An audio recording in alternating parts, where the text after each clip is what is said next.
ہماری ایک ہی فکر ہونی چاہیے کہ ہمارا وہاں سے نام کٹنے نہ پائے۔ اب کیسے کٹتا ہے؟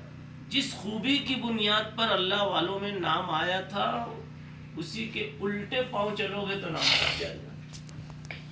قرآن پڑھنے کی وجہ سے نام آیا تھا، اب قرآن پڑھنا بند کر دو تو نام کٹنا شروع ہو جائے۔ یہ بہت بڑی نصیحت ہے۔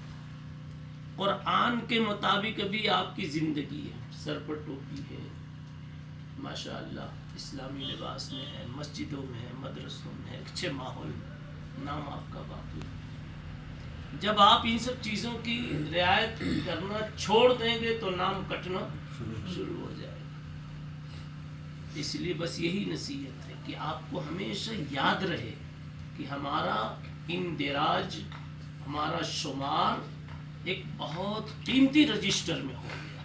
وہ رجسٹر ہے اہل اللہ کا، خاصۃ اللہ کا، ہم اہل اللہ و خاصۃ۔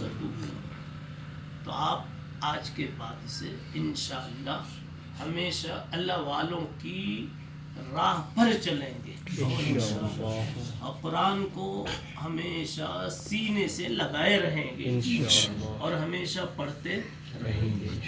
اللہ تعالیٰ آپ حضرات کی اس کاوش کو، محنت کو قبول فرماوے اور آپ کے لیے نہایت ہی روشن مقدر اللہ تحریر فرما دے۔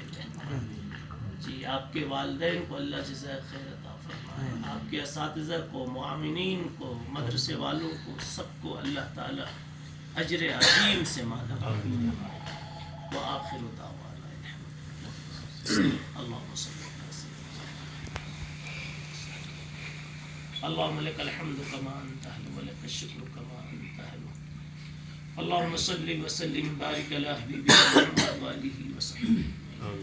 یا اللہ تو نے سچ کہا ہے، قرآن تو نے نازل کیا ہے اور قرآن قیامت تک باقی رہے گا اور باقی رکھنے والے انسانوں کو تو چنتا رہے گا۔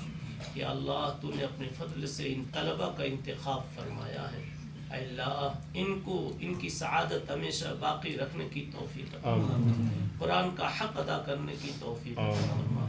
یا اللہ ان کی محنتوں پر اے اللہ نظر فرما کر